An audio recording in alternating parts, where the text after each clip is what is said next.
back, Magic the Gathering fans. Today we're bringing back our friend Hadoken to talk about his favorite commander, or at least one of them.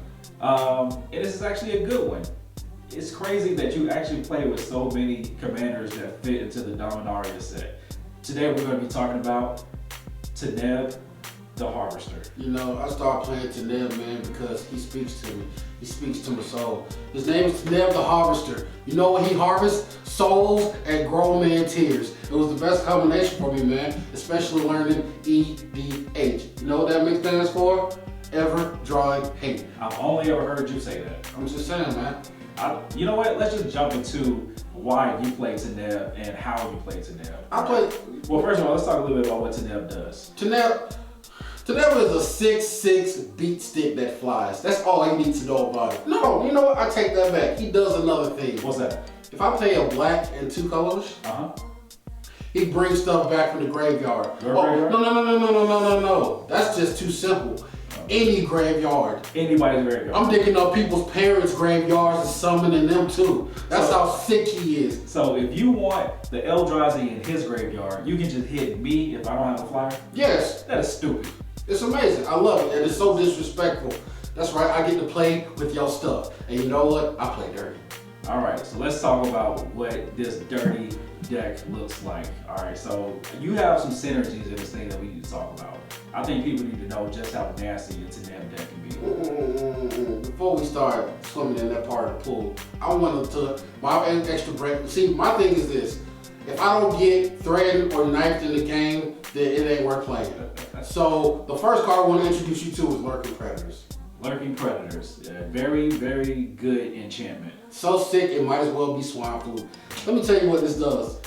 Any of my opponents, anybody, cast a spell, I flip the top of my deck. If it's a creature, guess where it goes? Onto the battlefield, right? Right. Ready to fight, ready to prime, ready to go. So it could be, you know, a nice 2/2, or it could be a 10/10. I don't know. It's the luck of the draw. So keep playing spells, and I'll keep casting mine. All right, that sounds fun. What else we got? What else we got up in here? You know, a classic. This guy became legal in the set. His name is the Protean Hulk. Protean Hulk. Whatever, I call him the Protein Hulk. Because what's the best thing you need when you wake up in the morning is protein. Full of vitamins. And neutrino acids and all that good stuff. You know what happens when he dies? Forget the fact that he is a 6/6. A 6/6. I've honestly never seen you attack with him. Don't even care. I won't attack with him. I don't have to. He's not there for that. I don't care. Ugh, you do 6 damage? I don't care about that. That's gross to me. So what does he really do? When he dies, I can go in my deck, peep this, and get any combination of creature cards that add up to 6 mana. Okay. And you know what I have that does that? A lot of things. Okay. I got 1 + 2 + a lot of things. I see you. All right, so what else are we looking at after Protean Hulk? Sometimes I like to, you know, reach ahead, you know. My mana count ain't high. I got pets and creatures on the board. I like to, you know, jump into the future. That's where Eldritch Evolution comes to play. Very nasty card that came out around the Innistrad, Revisit the Innistrad set, I believe. This card is so sick, the CDC ain't got a cure for it yet. I'm telling you people, you ain't ready for this. You know what this card does? Sack a creature. You get to go get something with conversion mana cost 2+ and put it on the battlefield. Disgusting. Just bring it out. Disgusting. I played this one time, I fetched the creature. I had to go pray about it afterwards. I was like, why did you, kid? Why did you do this to that man? I don't know, I was savage. I'm starting to sense a theme that you don't really have to cast creatures in this deck. Not really. Casting is so 2005. So, let me show you another trick to this pony. What's that? World Queller. Okay. Now, he's a 4/4 beat stick, but that's not the important part. Power and toughness does not matter with this deck, do you hear me? What matters is he's a 4/4, and at the beginning of my upkeep, I get to choose what card everybody sacrifices. Any permanent type. Any permanent. You know what your lands are? Permanent. You think I'm above choosing lands? You think I won't sack my lands? Now, let's slow it down a bit. Okay. sometimes I play against decks where people know that I have good stuff in my deck. I keep nice things in my refrigerator. Right. But sometimes strangers like to go in my refrigerator and take my toys. I don't like that. I don't know why this guy keeps toys in his refrigerator. You know what I like to play with next? What's that? Brooding Saurian. Okay, there we go. You know what? He says at the beginning of Instill, everybody get all their stuff back. It's simple. I keep my toys, you keep yours. And let's say hypothetically you summon an 8/8 from my deck onto your side, guess where it's going? It's going back home to daddy. And you know what? I'm petty. I'm petty LaBelle. I'm petty Pendergrass. I eat spaghetti and meatballs all day, Betty. Alright, King Petty. I think it's kind of crazy. You have a card that actually says, everyone gets their stuff back, even though you're playing a deck where sometimes, or a lot of times, you take other people's things. Now, moving on. I like to keep a couple sorceries in this deck. Some things to pass the time. Right. And every now and then, some people like to show me some hate and make me a meal. Okay. I thank those people. I thank them a lot because of Victimize. Victimize is a scary card. Victimize says, you sack a creature on your board, you gonna get 2 from your graveyard. Not one. It's buy one, get one free. Are you hearing me? This is the coupon specials that people's mamas have been dreaming about. Victimize. Victimize. The name is in the title of what it does to you. In that card art. Just take a second to appreciate that card art of Victimize. Now, every now and then I run into a savage that out-savages me. And they have a ton of stuff on the board that I'm like, I can't deal with this.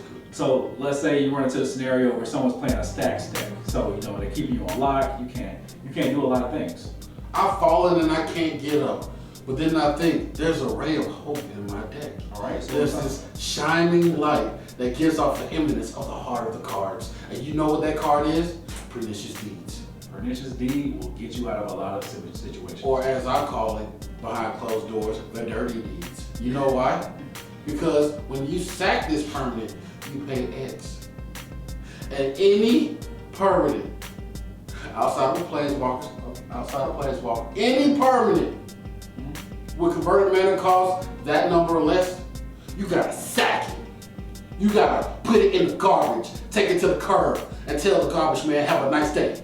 Artifacts, creatures, enchantments, bye. Get off my table. You disrespected my table and this enchantment if you have it on there. All right. What else are we looking at here? Now this is where I come to the synergy part. Okay. This is where we hold hands, sing Kumbaya, and summon Captain Planet. These are the pieces that make things go and make dreams realities. Let's start off with the Cauldron of Souls. Right. Now this gives creatures persist. Any creature. Any creature. Now I don't know what you're thinking, but what does persist? If it goes to the graveyard, it comes back, but with a -1 counter. Like I said, power doesn't matter. But that's the first piece. The second piece, Yosei the Morning Star. Ooh. So we are tapping down permanents. We are tapping that permanent. Oh no, not just that. You skip your untap step when he dies. But not just that, it gets better. What's that? I get to tap down 5 more. So say you say, oh, I'm leaving my creatures untapped. I tap those too, and you know what? They don't untap because you skip your untap step. That's right, you go upkeep, you draw your card, and you shut up. In that order. Pass turn. Pass turn. That's right. You look at me with the savageness that I am when I play this card. So there's more to the synergy, right? But there's more to the synergy. His name is Vishkal. You see how he's sitting? You see him sitting, you hating. You hating how he's sitting because he doesn't have to move. My boy Vishkal says you sack a creature. His power are +1/1 counters that you hit up on him. Right. You know what he also has? What's that? The man can fly. Does he also? The man has wings. Does he have lifelink? He drinks Red Bull for fun. And he also has lifelink. This is crazy. This is disgusting. Ugh. I'm telling you, man, take some Robitussin because the illness is real. But I'm not done yet. There's still more to the synergy. Safi.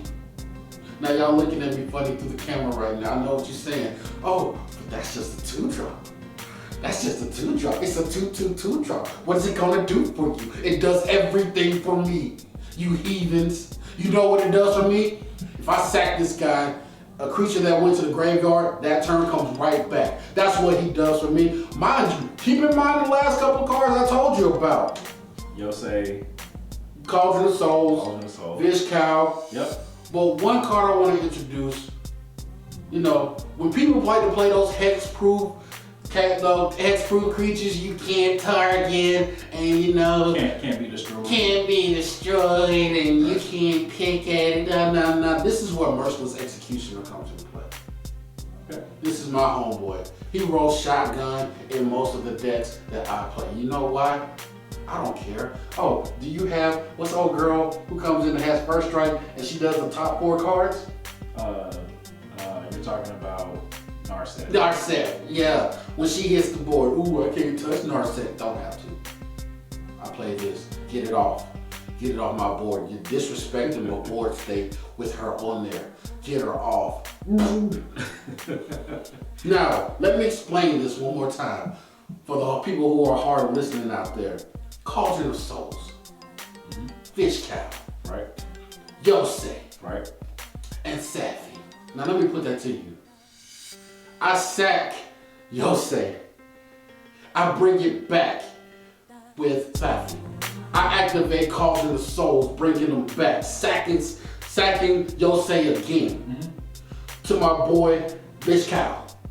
All these +1 counters are coming back. They come back with Persist. I sack Yosei again. I bring them back with Safi, and then I lock the entire board down. This is maximum prison. Everybody is solitary, and I'm just coming across the dome for 6 or whatever I have on the board. Do you feel me? Do you feel me? I feel you. All right. So basically, you get the idea of this deck. Teneb is. First of all, it's fun, right? It's very enjoyable. All right, it's not something to make people want to just like rage quit. People actually play against it. Okay, so we're checking off the boxes here. Oh yeah, very fun. It's very open for other people to play. But when we get to the late game, that's when the demon comes. Yeah, I would definitely say do not let this deck go to the late.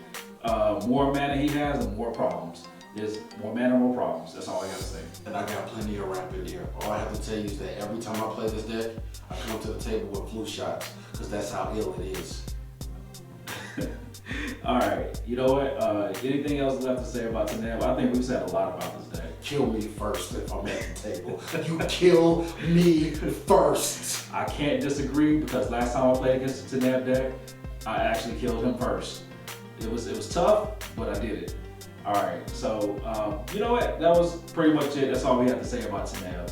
If you want to see a deck check on Teneb, comment below. Let us know. Y'all don't want to see a deck check. If I show you what's all in this deck, y'all might actually knife me. Like I just healed up from the last knifing. Give me at least 2 weeks so I can take this one. All right, so if you like what we're doing here, go ahead, like and subscribe to our channel. One more mana. We've all been in that situation where we just needed one more mana. I was in that spot yesterday. I flipped the table. No tables. Please leave tables unflipped. That's all we have for today. Please join us again for another episode of Command Center in the future. Peace. Deuce.